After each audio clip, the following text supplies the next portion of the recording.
Snow fell like ash from a broken sky, soft and relentless, covering the tracks until the world seemed to end right there at the station.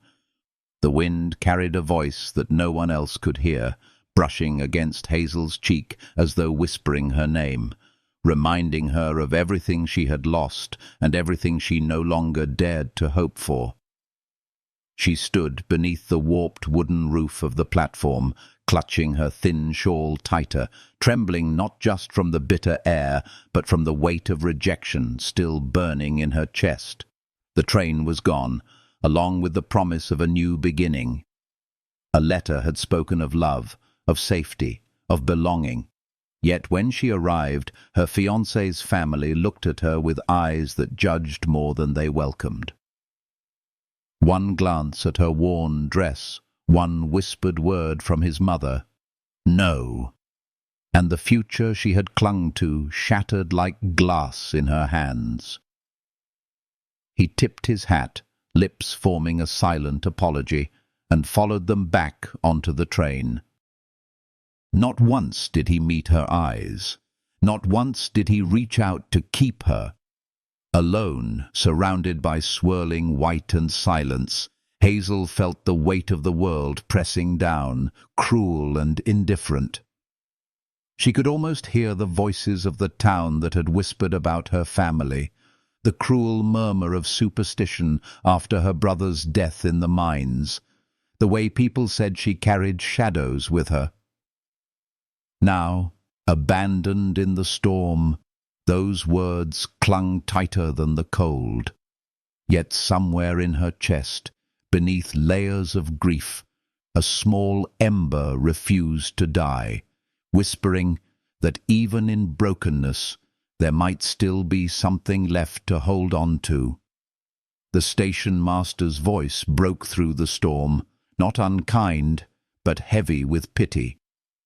He spoke of church shelters, of survival, of moving on. But pity was another wound, one Hazel could no longer bear. She turned away, her eyes fixed on the emptiness beyond the tracks, the snow falling heavier, as if the sky itself wanted to bury her where she stood. The ache in her throat tightened, yet no tears came.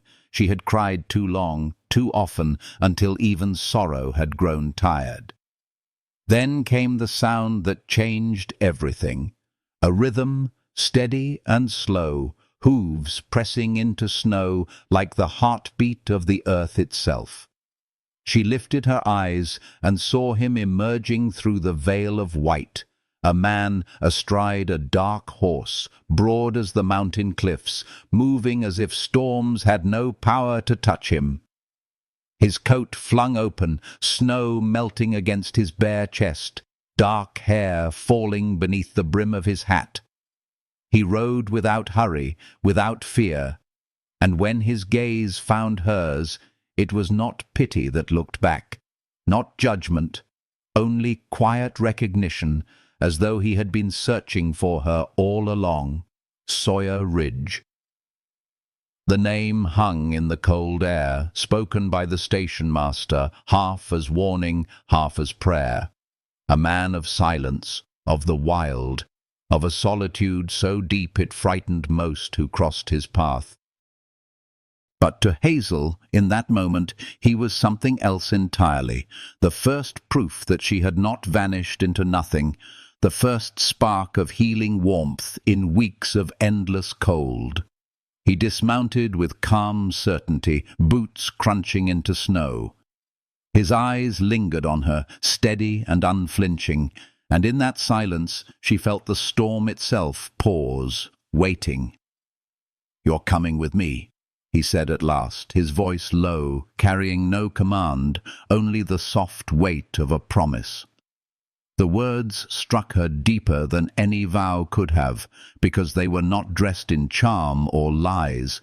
They were an invitation, fragile but real. Her heart stumbled, unsure, yet something inside her recognized it as the lifeline it was. She thought of the empty tracks, the vanished train, the cruel laughter of gossip in town. Then she looked at this man, carved from stone and quiet as firelight, and for the first time in years she felt chosen. As she lifted her hand to place her boot in the stirrup, her pulse raced, not with fear, but with something close to relief. The warmth of his back against hers as the horse carried them into the white wilderness filled the hollow places in her chest with a fragile comfort. She closed her eyes, let her head rest for just a moment, and breathed the clean mountain air. Ahead, the snow swallowed their trail, but Hazel felt the faintest promise of safety, of belonging, of something healing her from within. She did not know where he was taking her or what would come next. All she knew was that her story had not ended at that station. It was just beginning. If this story has already warmed a small corner of your heart, let the journey continue together. Share your thoughts in a comment, let your presence be felt with a like, and subscribe so you do not miss the chapters yet to unfold. Sometimes healing begins with a single word, a single hand extended in the storm, and your support keeps that fire burning bright. Stay, linger, and walk with me into the next part of Hazel and Sawyer's tale. The horse carried them higher into the mountains, each step a muffled beat against the snow, each breath of the animal steaming into the air like a prayer. Hazel held on, her fingers curling against the leather saddle, the warmth of Sawyer's body steady in front of her, a shield against the raw wind. She had never ridden so far from the reach of town, never seen the world in this scale of silence, where the sky and the land touched without interruption. Pines loomed like guardians, branches heavy with white, and in their shadows she felt something loosening in her chest, like a knot beginning to unwind. She did not know where he was taking her, but with every sway of the horse she felt herself drawn further from despair and closer to a kind of healing she had not believed existed anymore. When the cabin appeared at last, it rose from the storm like a secret, logs stacked strong against the weather, smoke rising in a slow curl from the chimney, the windows glowing faintly with golden light. Sawyer dismounted first, then turned to lift her down, his hands rough yet careful, never lingering longer than necessary. The snow melted from her lashes as she stepped into the cabin, where warmth and the scent of cedar wrapped around her. A fire burned low in the hearth, a pot simmering quietly, filling the air with the earthy comfort of stew. She stood still, not daring to move too quickly, afraid that if she blinked, this fragile moment of shelter might vanish. Sawyer's voice broke the hush, simple and direct. "You're welcome to eat. And stay." He spoke as though he were not offering kindness, but stating a fact of the mountain itself, that what had been abandoned could be gathered, what was cold could be warmed. She asked him why, her voice thin with disbelief. He answered without hesitation, "Because you were left." His words landed in her like the crack of ice giving way to spring water, quiet, unadorned, yet carrying the weight of something vast. She wanted to protest that this was not enough reason for anyone to take her in, but she swallowed the words. Maybe sometimes the simplest truth was reason enough. They ate together, and though her hands trembled too much to hold the spoon steadily, Sawyer never commented. Instead, he slid a blanket down from the loft for her, a silent gesture that said more than comfort. It said she was safe here. That night she climbed the ladder slowly, each rung a test of whether she deserved this place, and when she lay upon the straw, wrapped in borrowed warmth, she felt the roof above her like a shield. Sawyer sat below by the fire, rifle within reach, yet his stillness gave her a sense of calm that no sermon, no letter, no promise of town life had ever given. Sleep came not as surrender, but as gentle permission, a healing pause where her grief loosened its claws. In the dark, between gusts of wind clawing at the cabin walls, she thought she heard his voice again, soft and steady. "You're coming with me." For the first time, the words no longer felt like a command, but like a vow, and she let herself believe in them. Morning arrived pale and slow, frost clinging to the windows like lace. Hazel watched him move through the cabin with a rhythm born of solitude, tending the fire, setting coffee on the table, working with a patience that seemed carved from the land itself.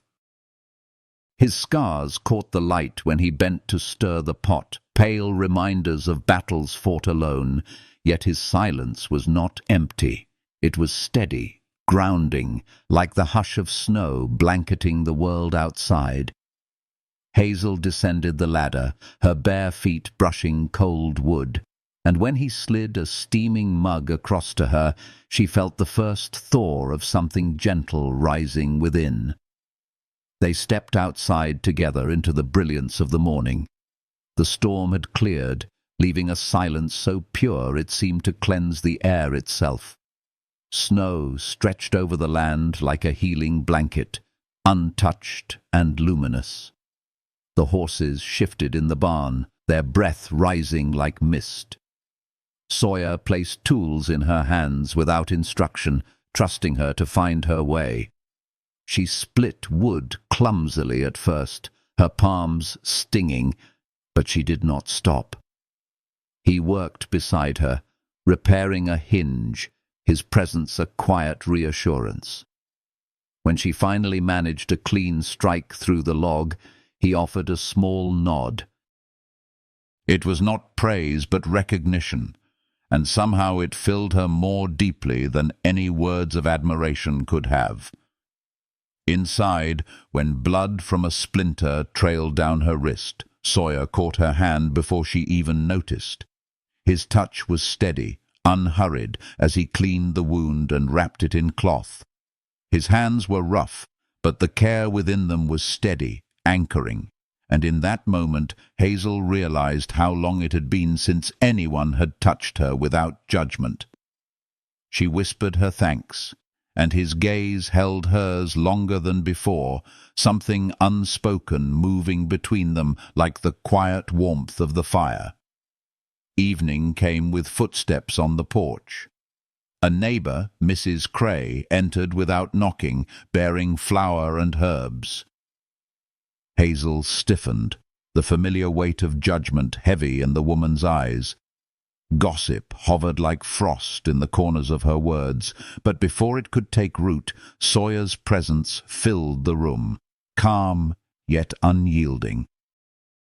"She's helping me through winter," he said, and the finality of it silenced even the sharpest edges of Mrs. Cray's smile. Still, Hazel felt the sting of being seen, measured, whispered about. But when Sawyer's hand brushed the back of her arm, she steadied. His touch said, "It doesn't matter." His silence said, "You are not alone." That night, Hazel climbed the loft ladder again, but at the top rung she paused, looking down at him by the fire. "Why don't you wear a shirt?" she asked, a smile tugging at her lips for the first time in what felt like years. His reply was simple, but her quiet laugh carried warmth into the rafters. She lay down, listening to the low hum of the flames, her heart softened, her body loosening into rest. The world outside remained harsh, but within these walls something else had taken root, not loud, not sudden, but healing, quiet, patient.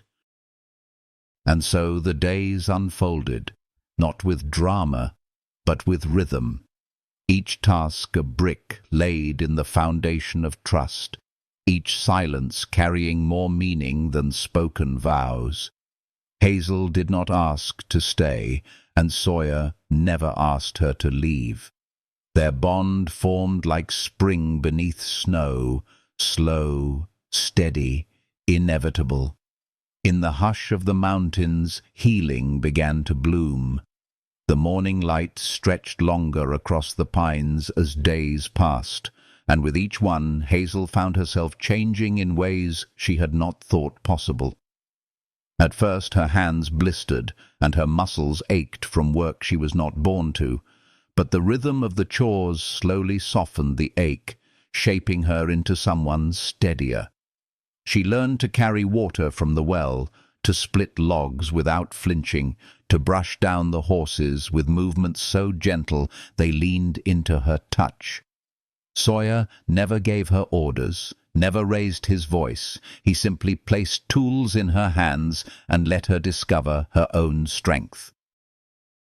And in that quiet freedom, she found herself breathing easier, as though every swing of the axe, every bucket lifted, split open the old voices of doubt that had once tried to bury her. The cabin walls, though rough and plain, began to feel like shelter, not just for her body, but for her soul. Some mornings she woke before him, the frost still clinging to the glass, and she would watch Sawyer move with deliberate calm, as if every motion carried weight. He was not polished, not the kind of man who fit the pages of polite promises she had once believed in. His face was weathered, scarred, and yet there was honesty etched into every line.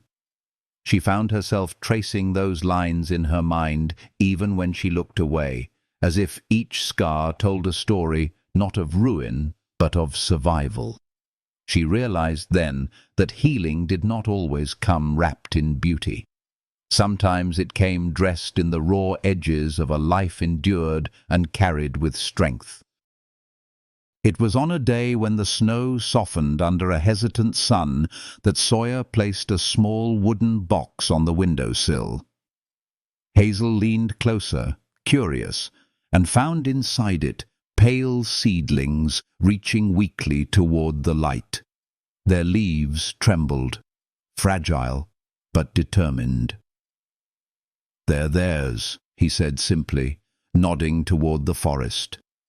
"I keep what lives." She brushed a fingertip against a leaf, feeling the tender pulse of life there, and something inside her stirred, a brightness fragile as the shoot, yet strong enough to remind her that even in the coldest ground something could rise again. Work filled their days, mending fences, clearing snow from the barn roof, splitting wood until their arms burned. But it was the silences that bound them closer. She would glance up from her labor and find him watching her, not with pity, but with the same calm recognition he had shown at the station. And every time, that gaze steadied her. When she faltered, he offered no correction, only a quiet nod when she tried again. His patience was a language more tender than any she had ever been spoken to in her life. At night they ate by the fire, the stew simmering with rabbit and roots, the warmth seeping into her bones. Hazel sometimes told herself she would speak, ask him why he had chosen her, what he expected in return, but the questions dissolved in the soft quiet between them. She realized she did not need answers to feel safe. The safety was in the steady rhythm of his presence, in the way he listened even when she said nothing at all.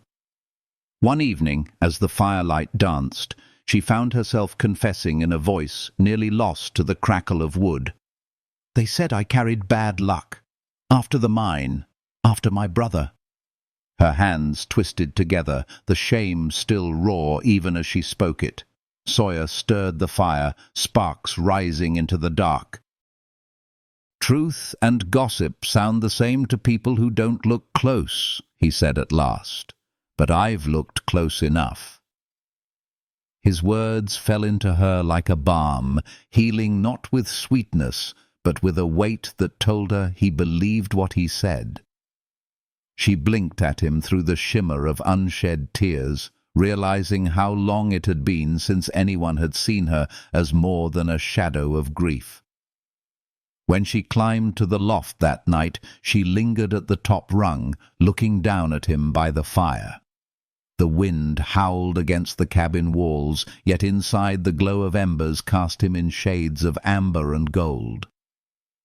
For a moment she thought of the life she had once been promised, safe, ordered, polished, and then she looked at this man, rough and scarred, and understood that safety could also mean this: a fire held against the storm, a presence steady as the mountain, a space where she was not treated as something broken, but as someone whole. She lay down with a smile touching her lips, the memory of his words wrapping her like a second blanket. Healing, she thought, was not a sudden blaze, but a steady flame that refused to go out. And as she drifted toward sleep, the cabin walls breathed with warmth, the night hummed with quiet promise, and Hazel felt, perhaps for the first time, that she was no longer waiting to be saved. She had already been found. The days unfolded with the rhythm of survival, yet beneath that rhythm something tender was quietly weaving itself into Hazel's life. She woke each morning to the muted glow of firelight brushing against the rafters, the low hum of Sawyer's boots on the wooden floor, and the scent of coffee that rose like a promise. The mountain air was sharp and cold, but inside the cabin warmth lingered not only in the hearth, but in the stillness they shared, a stillness that wrapped itself around her like a healing cloak. She no longer measured her existence by the echoes of gossip or by the eyes that had once turned away at the station. Here she was measured only by her breath in the morning frost, the weight of her own steps on snow, and the quiet acknowledgement of a man who treated her not as a burden, but as someone who belonged. When they worked side by side, Hazel began to see the land through Sawyer's eyes. Each task was not just survival, but communion. Mending the barn roof became an act of defiance against winter. Chopping wood became the steady beat of life continuing, and tending to the animals was like touching the pulse of something eternal. She had never known that silence could be so full. It was not empty or cruel. It was fertile, carrying healing like soil, waiting for seeds. She noticed how Sawyer moved without hurry, how even when storms pressed hard against the mountains, he carried himself with the patience of stone. He never spoke more than was needed, yet in that restraint she felt something stronger than words. One morning she watched him work high against the barn's roof, his body framed against a silver sky. Snow sifted around him, soft and endless, but he moved steady as if the cold had no claim on him. She asked, her voice lifting through the still air, if solitude ever weighed on him, if loneliness had not pressed itself too hard upon his chest. For a long time he did not answer, only hammered the last shingle in place. When he descended the ladder, his eyes carried a reflection of something she could not name. "It used to," he said quietly. "Then it didn't. Then it did again." Those words, simple yet raw, struck her with the force of recognition. She knew that cycle, the way grief faded, only to return like a tide. She nodded, feeling less alone in her own haunting silences. That night, the moonlight fell cold and white across the snow, painting the cabin in a glow that softened the edges of shadow. They ate together in the hush of firelight, their spoons scraping gently against the bowls. Hazel leaned back, her gaze drifting toward the stars that breathed in the sky beyond the frosted window. Without intending to, her voice broke into the quiet. She spoke of her brother, of the mine collapse, of the way the town had whispered that her prayers, her very presence, had brought bad luck. Each word unravelled like thread from a garment, and with every one spoken, her heart seemed to tremble, but also lighten. "They said women brought death to hard places," she whispered, her hands clenched in her lap. "And I believed them. I stopped lighting candles. I stopped praying. I thought maybe I carried the shadow they saw in me." Sawyer stirred the fire, sparks rising into the dim rafters. His jaw was set, but when he spoke, his voice was low and sure. "My folks were killed by raiders when I was 10. I ran until the Cheyenne found me. They raised me, called me Ridgewalker. That's where I learned how to listen to the land." Hazel turned to him, her breath catching. "You never went back?" His eyes glinted with firelight as he shook his head. "There was no one left to go to. The land here," he gestured toward the dark outline of the pines. "It knew how to hold quiet. That's why I stayed." She swallowed, her throat tight. "Is that what you were doing the day you found me? Holding quiet?" His gaze lingered on her, steady as stone. "No," he said. "I was listening to something that sounded like you." Her heart stilled, as though the world itself had stopped breathing. No one had ever spoken of her like that, not as burden, not as rumor, but as something heard, something worth noticing. She wanted to answer, to fill the space with words, but her voice failed. Instead, she let the silence stretch between them, not heavy, but warm. Ere the fire cracked, the stars wheeled above, and for the first time since childhood, Hazel felt the possibility that she was not cursed, not unwanted, but chosen by something greater than chance. Later, when she climbed to the loft, she paused again on the last rung, looking down at Sawyer seated by the embers. His face was shadowed, carved by both scars and light, yet she felt no fear. She thought of the years she had spent waiting for someone to keep her, believing her worth would come from being accepted into fences and families. But as she lay upon the straw that night, wrapped in fire-warmed blankets, she realized something far gentler and truer. She was not a thing to be kept. She was someone who stayed because she chose to. And in the hush of the cabin, beneath the watchful silence of the mountains, healing threaded itself through her heart like the first green shoot daring to push through thawing snow. The world beyond the mountains did not forget her name, and soon its whispers came scratching at the cabin door. It began with a knock sharp enough to rattle the air, the kind of sound that did not belong in the stillness of their hidden life. Hazel froze where she stood by the hearth, her hands dusted with flour, while Sawyer's eyes narrowed over the rifle he had been oiling. When he opened the door, the storm of voices followed. Deputy Jebb, Mrs. Cray with her brittle smile, Eli Tamer clutching a folded letter like a blade of authority.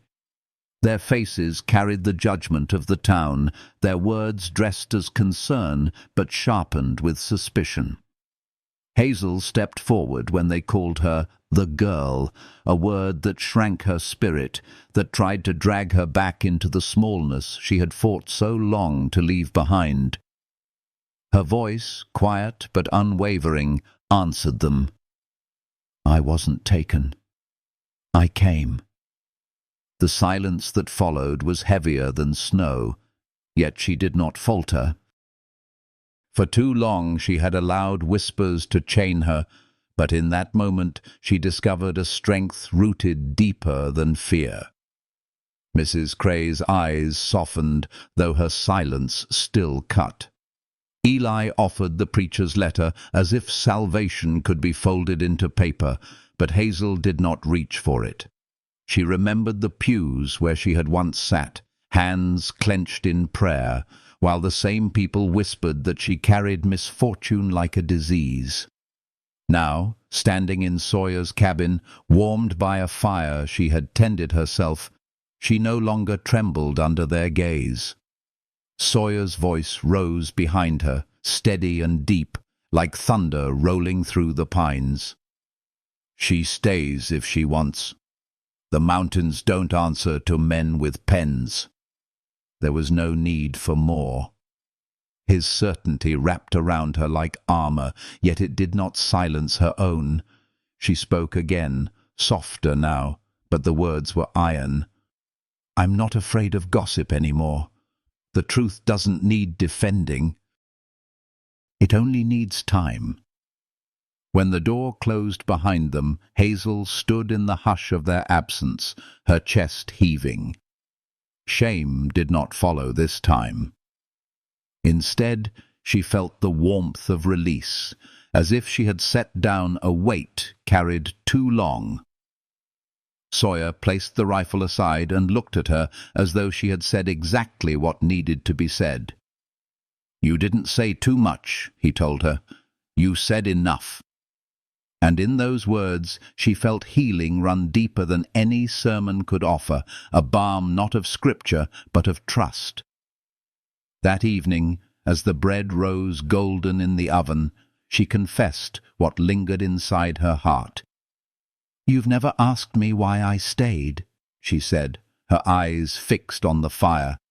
Sawyer's gaze held steady, unflinching. "I figured I'd know when you were ready." Hazel turned toward him, her voice trembling but sure. "It wasn't just the storm, or the safety. It was the way you handed me tools without explaining, the way you listened to silence as if it carried a voice, and how you never once looked at me like something broken." His hand reached for hers, rough and scarred, yet holding with a gentleness that threatened to undo her completely. "You're not broken," he said. "You're someone who lived through too much alone." Her throat tightened, but instead of tears, she felt a fragile warmth blooming. She squeezed his hand, letting the moment anchor her. For the first time, she believed she was not a burden, not a shadow, but a woman who could choose to stay and be chosen in return. The bread finished baking, its crust rising crisp and fragrant, and she laughed softly through the remnants of her tears. "The loaf's going to burn," she whispered, and Sawyer, with a smile rare as spring thaw, answered, "That'd be a shame." They sat together, breaking warm bread, their hands close, their laughter tentative yet true. Beyond the window, the pines swayed under the winter wind, carrying away the voices of town. But inside the cabin another voice had taken root, steady, healing, unafraid. And as dusk deepened, Sawyer placed a carving knife in her hand. "For later," he said, "in case we want to shape something new." She turned the blade over in her palm, her gaze lingering on him, on the man who never claimed her, but always made space for her. The firelight flickered, shadows curling against the walls, and she knew this was not the fragile hope of letters or promises broken at a train station. This was something carved day by day, breath by breath, strong enough to withstand storms. Outside, the snow began again, soft and relentless, but inside, a seed had been planted, and it would not be buried. The storm announced itself without warning, a roar against the cabin walls that felt like a living beast clawing to be let in. Hazel had been mending a small tear in the curtains when the wind struck, rattling the shutters and hurling snow sideways against the glass until even the barn disappeared from view. She pressed her palm to the window, searching for the outline of the world, but the whiteness was endless, swallowing everything in its path. Then came the realization that chilled her more deeply than the wind itself. Sawyer was gone.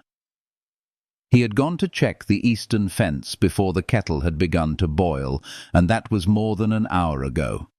Her chest tightened, each heartbeat loud and desperate. She snatched Sawyer's coat from its peg, the heavy wool still warm with the shape of his shoulders, and slung the rifle across her back. When she stepped into the storm, the cold struck her like knives, cutting into her skin until she could hardly breathe. The snow was waist-deep in places, the drifts shifting like tides that pulled her backward. But she pushed forward, her voice raw against the wind. "Sawyer!" The name was torn away before it could carry. She stumbled, rose again, every step carving itself out of will rather than strength. Then she saw it. The drag marks pressed into the snow, streaked with blood that looked black against the white. Panic surged, but so did determination. She followed the trail into the trees, branches snapping overhead in the force of the wind. 15 steps deeper, and she found him.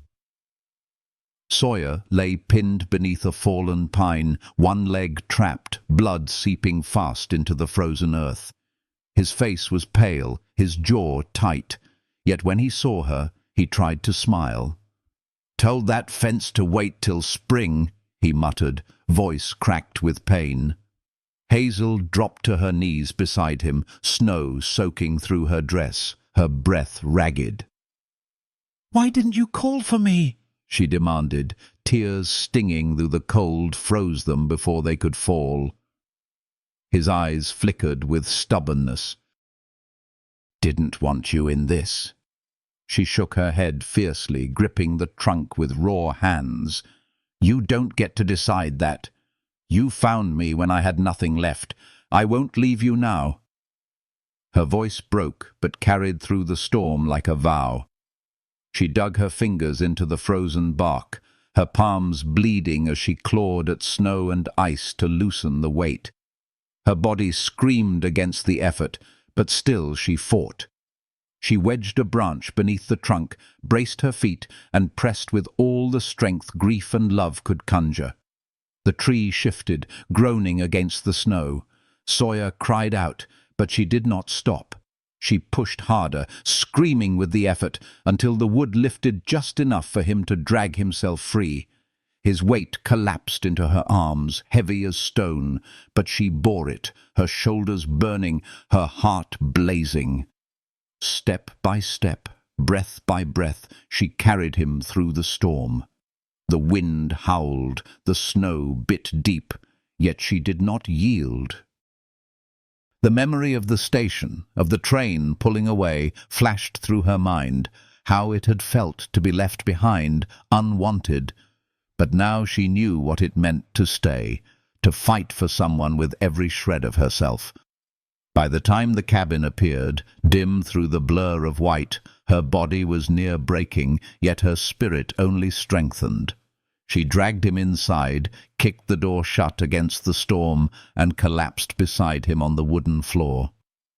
Sawyer's face was drawn with pain, his legs swollen and darkening fast. She stoked the fire until flames leapt, stripped away his frozen clothes, and wrapped him in wool and heat. "You stubborn man," she whispered through trembling hands as she pressed cloth against his wound. His fingers, weak but steady, caught her wrist. "I would have come back." Her tears fell at last, hot against her cheeks.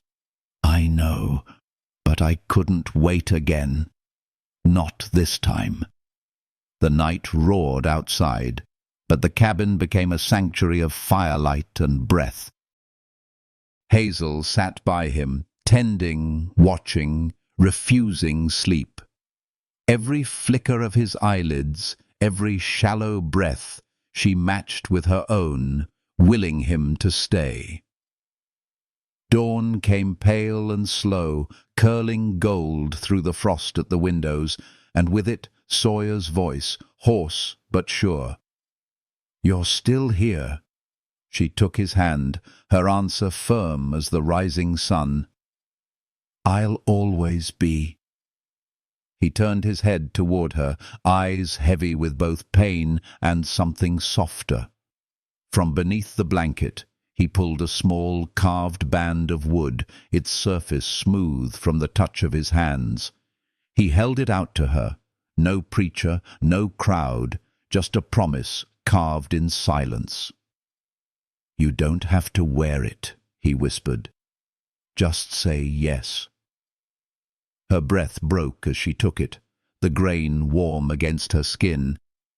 "Yes." Tears slid silently as she slipped it onto her finger, the ring no less sacred for being simple. They lay together then, shoulder to shoulder, not as a broken woman and a scarred man, but as two souls who had survived the weight of silence, the cruelty of storms, the ache of being left behind. The fire whispered, the wind quieted, and outside the snow began to melt beneath the first honest light of spring.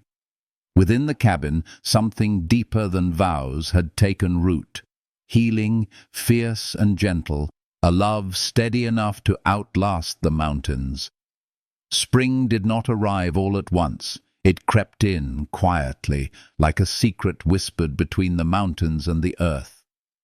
The snow softened first, loosening its hold on the ground until rivulets of water trickled down into the roots of pine.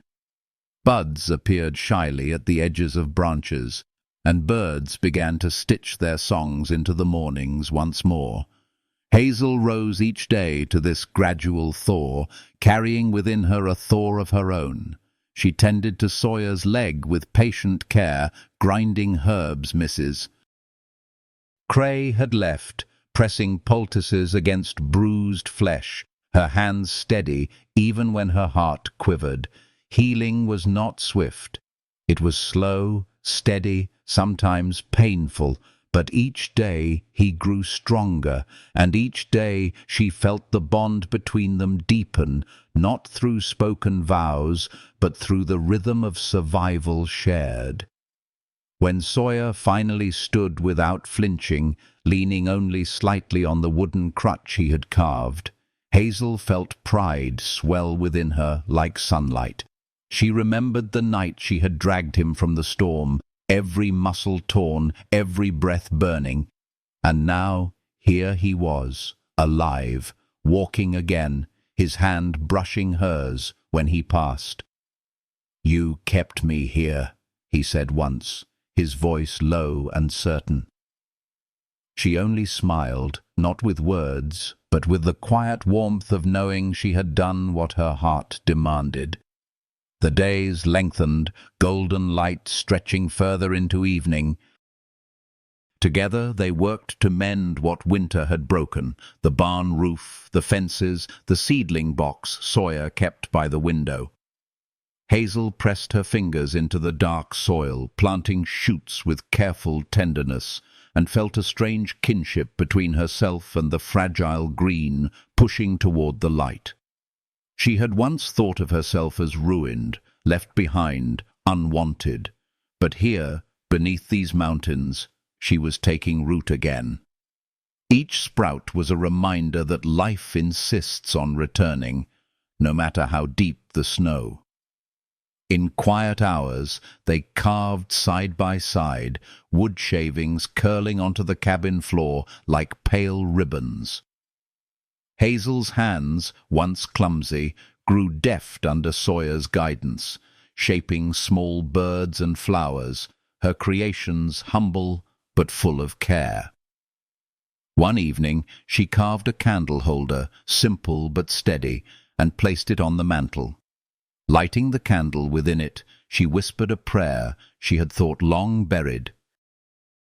Not a prayer of begging for forgiveness, but one of gratitude for the fire, for the man who sat beside her, for the chance to feel her heart beating without fear. The flame danced, and in its glow she felt her spirit rise lighter, touched by something healing, something eternal. But spring carried more than warmth. It carried memories back on the wind. One night, as the stars stretched bright across the sky, Hazel found herself speaking of the station again, of the moment her fiancé had turned away, of the silence that had followed her through every street of town. Her voice wavered, but this time there was no shame, only a kind of release. "I thought my worth was measured by who chose me," she said softly. "But maybe it was always waiting here, in the quiet, in the choosing I made for myself." Sawyer's gaze lingered on her, steady, unflinching. He reached for her hand, holding it as though it were something fragile and precious. "You were never waiting to be chosen," he said. "You were waiting to see yourself. I just happened to be here when you did." The words sank deep into her bones, carrying warmth that settled where old wounds had been. She leaned against him then, her head finding its place on his shoulder, and together they watched the fire burn low, embers glowing like stars fallen to earth. Outside, the snowmelt rushed in hidden streams, carrying the memory of winter away. But inside the cabin, something stronger took its place. Love, not loud or sudden, but steady, rooted, patient. The kind of love that heals by simply staying. As the season unfolded, Hazel found herself no longer afraid of the gossip that might still cling to her name. When travellers passed through and spoke of town whispers, she felt no sting. The mountains had taught her something truer, that the world's noise faded quickly against the sound of her own heartbeat, against the presence of the man who had lifted her from silence without asking for anything in return. And as she stood one evening in the doorway of the cabin, watching Sawyer mend a fence while the sky blushed with dusk, she realized the truth she had once thought impossible. She was not surviving anymore. She was living. And living, she discovered, was not the absence of sorrow, but the weaving of it into joy, the way rivers carved valleys and flowers found their place in the cracks of stone. Healing was not about forgetting. It was about carrying the past gently, like a scar that no longer bled, but told a story. Hazel breathed in the cool mountain air, the scent of pine and earth, and knew that her story had turned. It was no longer one of abandonment, but of finding, and though storms would come again, though doubt would always linger at the edges, she knew she would not face them alone. The cabin door creaked open behind her, Sawyer's presence filling the frame like the steady anchor he had always been.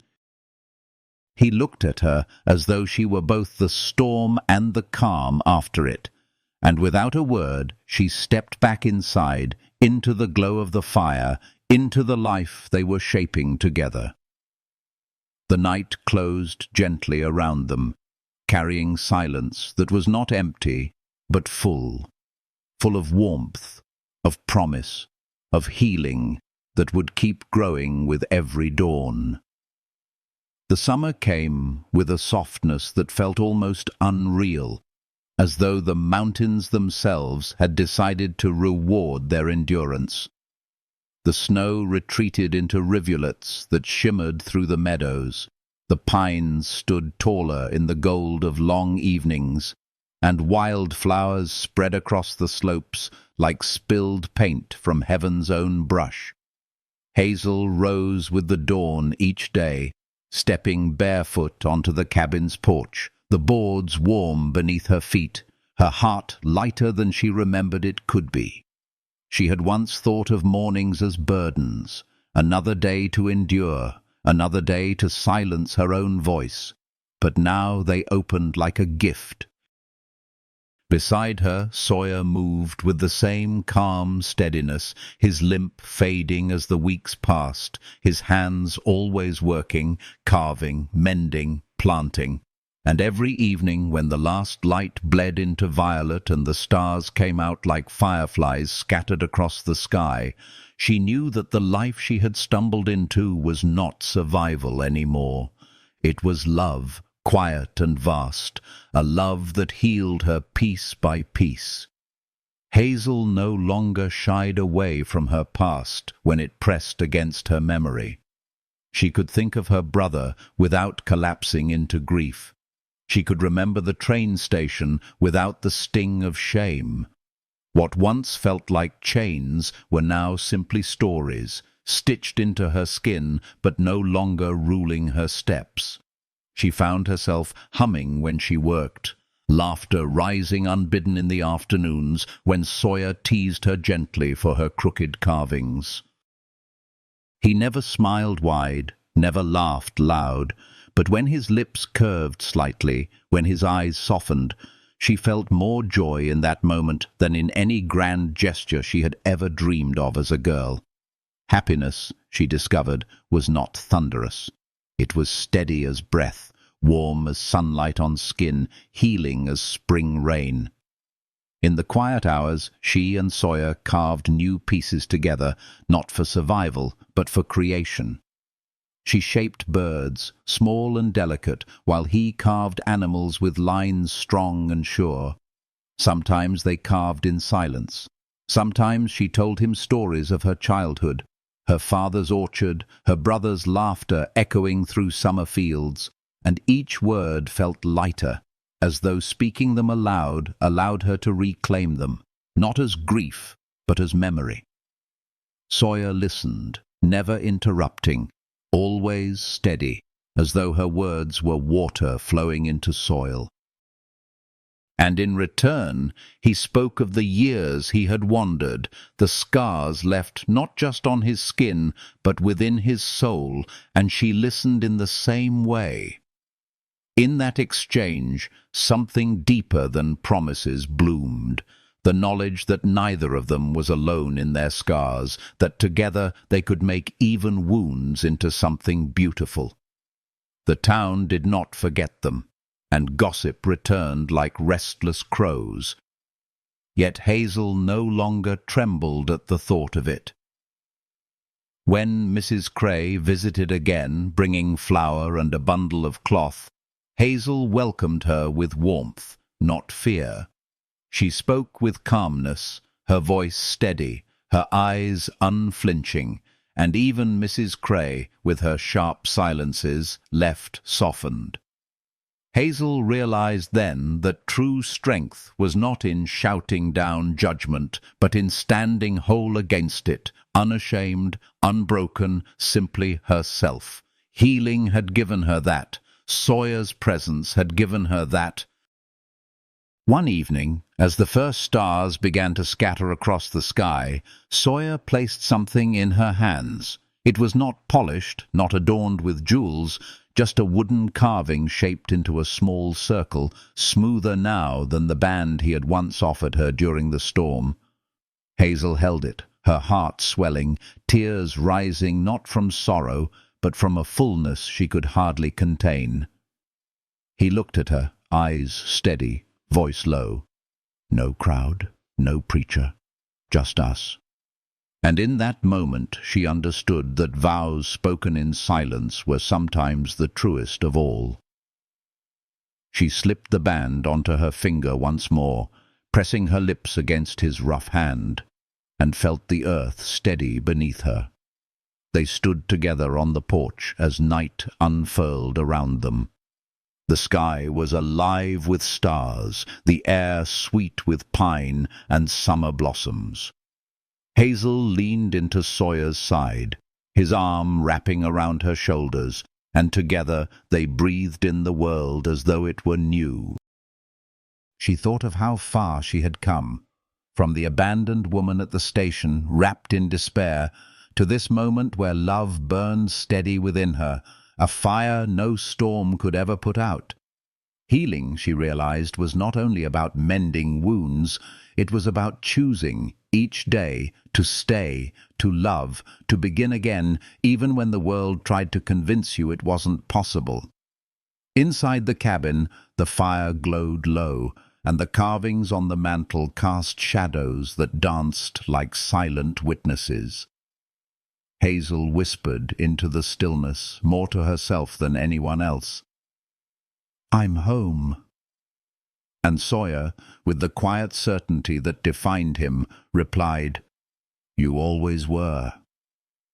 If this story has touched a quiet place in your heart, if you felt the warmth of Hazel and Sawyer's journey echo inside you, let your voice be part of it. Leave a comment, share your thoughts, press like and subscribe so you can walk with me into the next tale.